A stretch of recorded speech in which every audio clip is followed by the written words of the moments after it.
Hey, what's going on, everybody? Welcome back to the Holistic Nootropics YouTube channel. My name's Eric, the Holistic A-Hole, and today we're talking all about coffee and caffeine and its influence on the brain. In the biohacking space, a lot of people really tout the benefits of caffeine and coffee.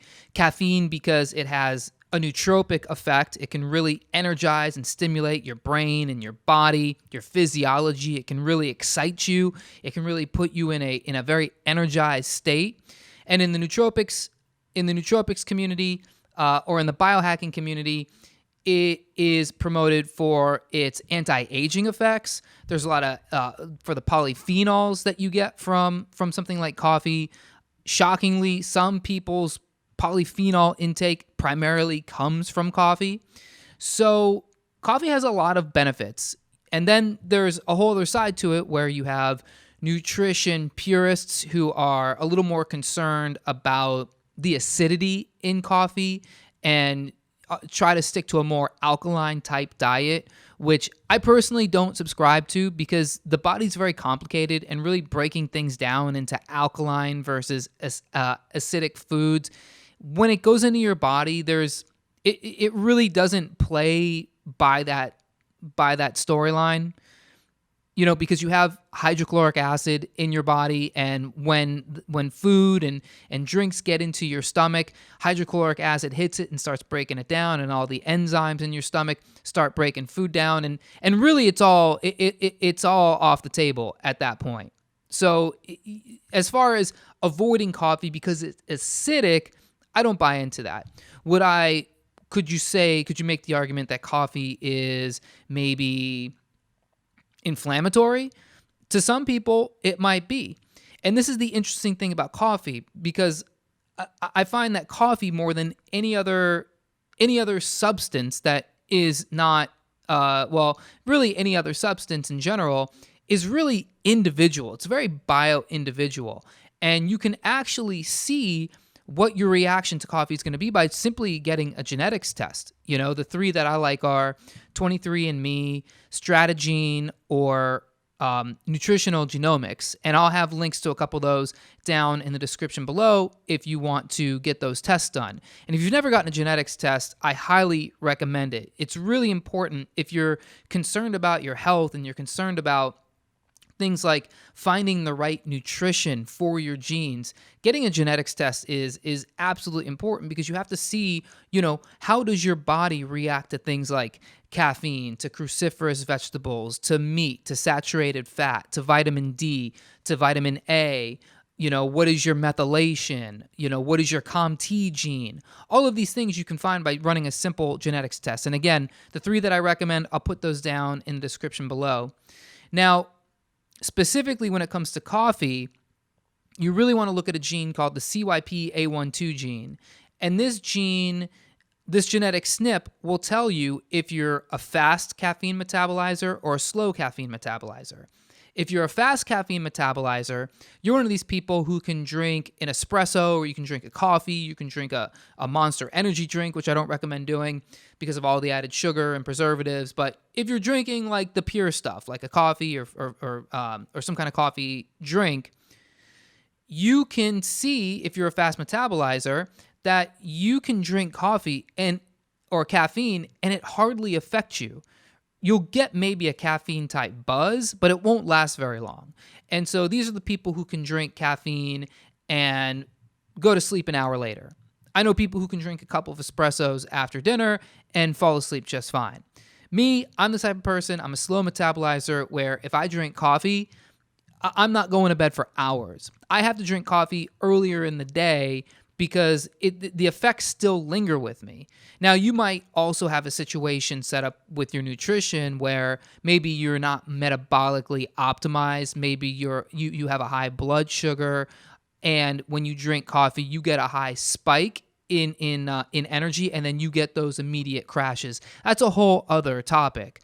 that's not really dictated by this gene we're talking about. We're specifically talking how long does it take your body to break down caffeine and fully metabolize it and get it out of you. Because you might still be the type of person where you drink coffee and it spikes your energy, and then you get that drop, but it's the caffeine isn't breaking down. It's more of a blood sugar issue that's giving you the drop, and the caffeine is still lingering in your body. So you might get a caffeine spike and then a drop, and then kind of feel a little tired, but you're not actually sleepy. And in fact, if you have something like an Oura Ring, you can see how caffeine affects you. So again, I'm a slow metabolizer, and I've been tracking this sort of stuff on my Oura Ring. I'm a regular drink 1 cup a day coffee caffeine drinker. And when I look at my Oura data, I see that I don't get a lot of deep sleep because my body is still working with leftover caffeine from earlier in the day. Like, I go to bed a good 14, 15 hours, 13, 14 hours after I drink a coffee, and I only have 1 coffee, if that, and my body is still metabolizing it. It's still a burden on my liver.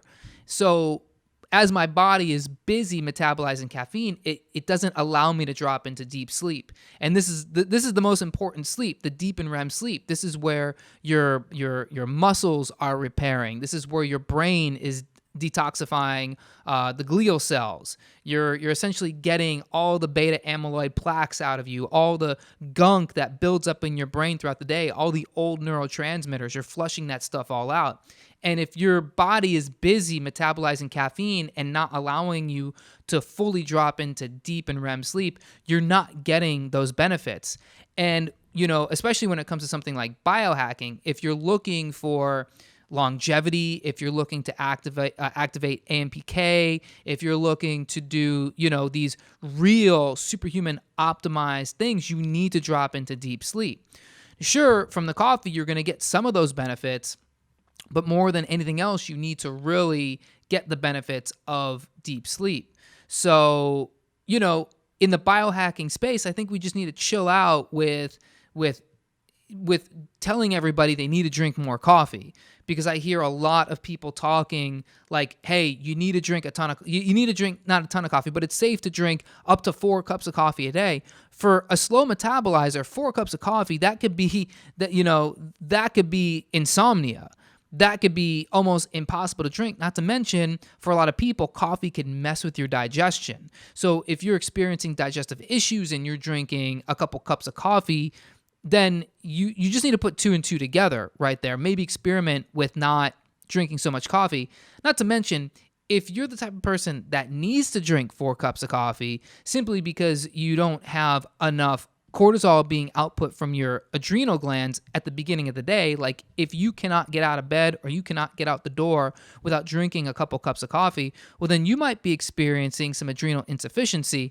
I'm not going to call it adrenal fatigue because that's not an actual diagnosis, but adrenal insufficiency surely is. If you cannot produce enough cortisol to get you out of bed, because that's what cortisol does, earlier in the day. Later in the day, you don't want to have as much cortisol, but earlier in the day, you want to have more cortisol. But if you can't produce that cortisol and you need the caffeine to wake you up, well, then you have a whole other problem, which we're not going to get into in this video. But I just wanted to talk quickly. I just wanted to talk about caffeine and coffee and really the delineation. And more than anything else, again, I have to reemphasize, if you need to know how you're going to react to coffee, if you want to know that, then it's very important to get a genetics test. Again, those links are down in the description below. Let me know what you think. Are you a coffee drinker? Have you gotten a genetics test? What's some of the more interesting information that you found from your own genetics test? Let me know down in the comments below. Let me know if you're a slow metabolizer, fast metabolizer, what your experience is with caffeine, coffee. And for more info on all these nootropics, head on over to holisticnootropics.com or check out some previous videos that we've recorded here in the library. Thanks so much for watching, everybody. I'll catch you on the next video.